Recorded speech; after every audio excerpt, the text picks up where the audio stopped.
One day I was watching Doctor Who and I was like, where have I seen him before? And then I saw him here, and here, and here. Who is this guy? Why is he in so many episodes of Doctor Who? I need to get to the bottom of this. With that being said, my name is Crispy and welcome to The Man You Missed in 50 Doctor Who episodes.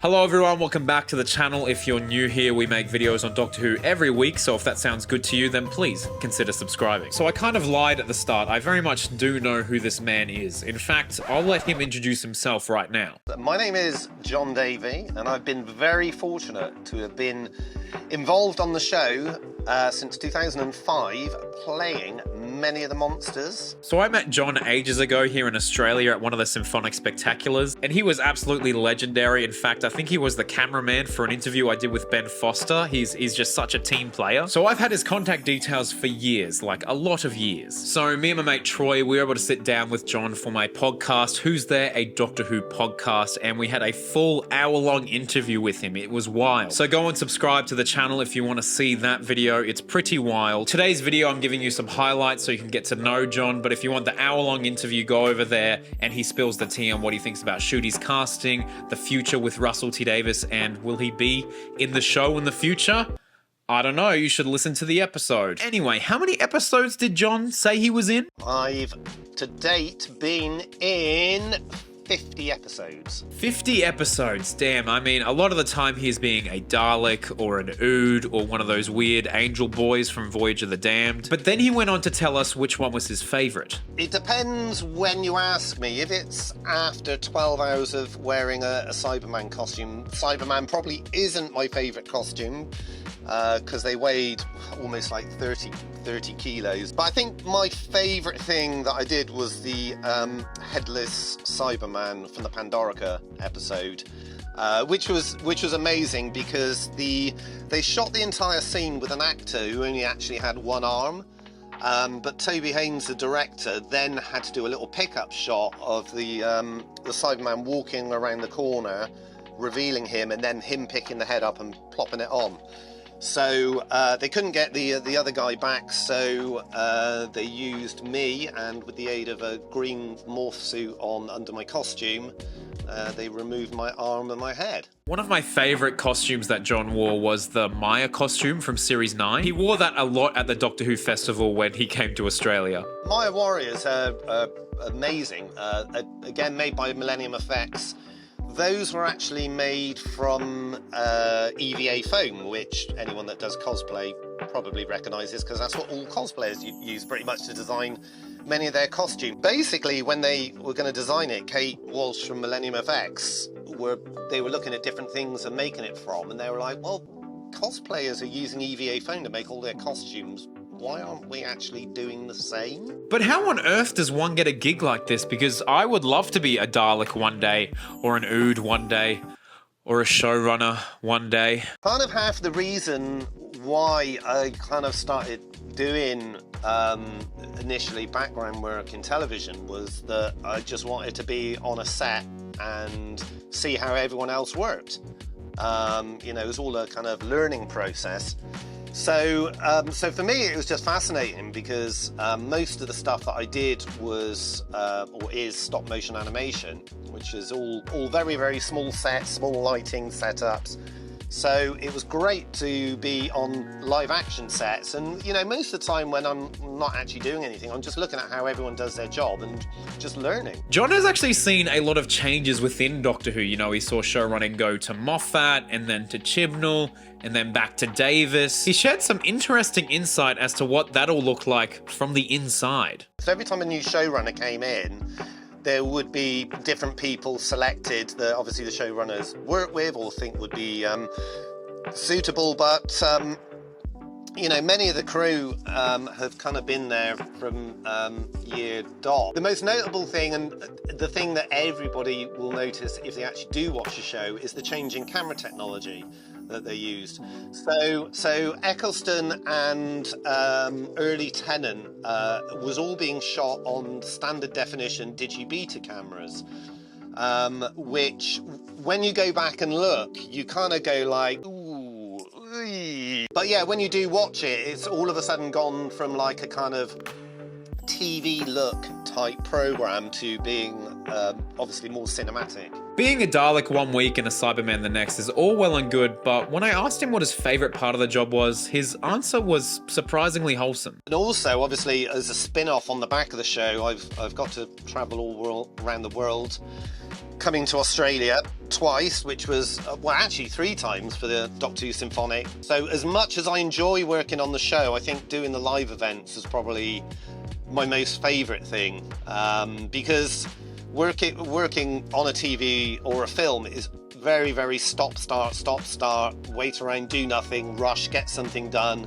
And then when you look at it on screen, you're like, oh yeah, that thing that was really complicated is only a 3-second clip now. Performing in front of an audience where you have to, know that you have to hit a mark to the correct beat of the music, and you have to do like 130 paces and figuring all of that out, and also getting the audience reaction immediately is super rewarding. But yeah, I loved it. Absolutely love doing all the live events, doing all the traveling, and especially being in Australia where the weather's nice. Oh, that's lovely, but I think we're forgetting that each week Jon is usually stood face to face with a lot of the stars from the show, and that would make some interesting stories. Basically, I was one of the kind of half-headed, one of those people. There was me and my friend Brad. We were on that on the spaceship when the spaceship kind of is going to crash. That was a day after I went to a Doctor Who convention in Swansea called Regenerations,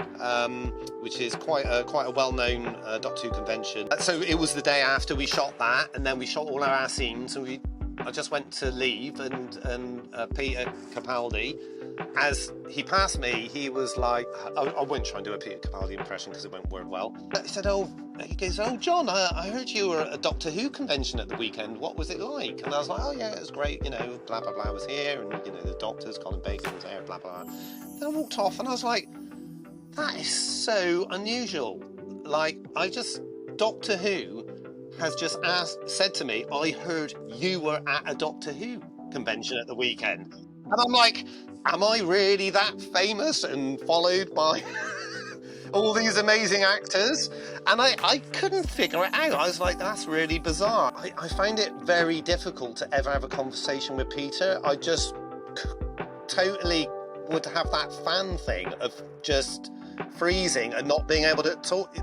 Any fan knows that when they meet someone famous, they get that. Don't worry, Jon, you weren't the only one that was a little starstruck meeting your hero. Sorry for the humble brag, I had to do it. But what was his least favourite experience? One of the very last days of shooting the Cybermen in Series 2. Basically what happened was, I think there were 12 costumes altogether, but 13 people got booked. So they did the very last day of filming the Cybermen, and I didn't get to be in a Cyberman costume.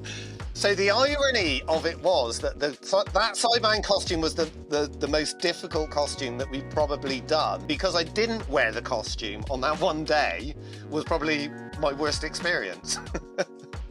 That's the ego taking control, isn't it? It's like, I'm not allowed to wear the costume today. Speaking of Cybermen, he actually had a little bit of improvisation in The Power of the Doctor. I was the cyber leader, and Jamie, who directed it, who was brilliant. He's such an amazing director.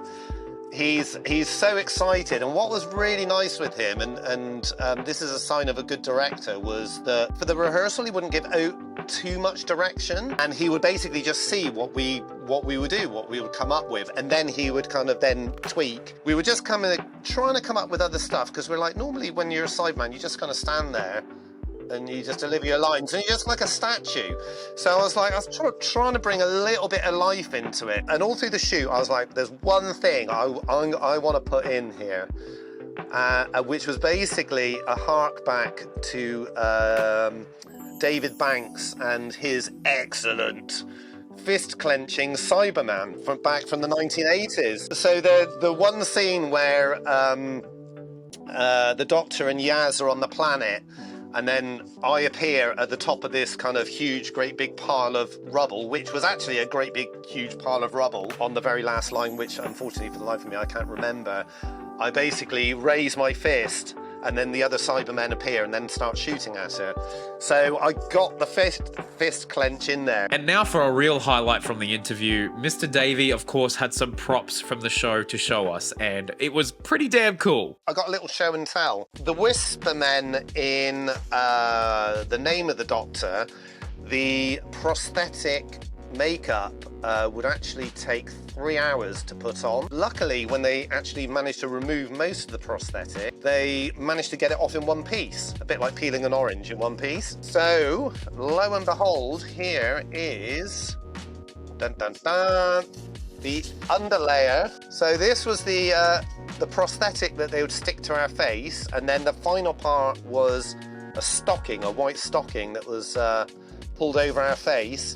And then, as you can see, they kind of painted in the shadow detail around our eyes and around our lips. And of course, he got the teeth out too. So what they did was they basically took a denture mold of our teeth, which then created the negative, that then they slot out. My goodness, those teeth are gross, but our interview with Jon went incredibly well. He was nothing short of a legend, so thank you, Jon. And if you want the full hour-long interview, go and hit the link somewhere. It's fun, it's great, and he spills the tea, folks. This video barely scraped the surface, and of course, you can go and follow Jon on all his socials. You can follow me on Instagram or Facebook at Jon Davey 007. And you can just catch up the crazy ADHD life that I live. Now, in the future, you can keep an eye out for him, hey?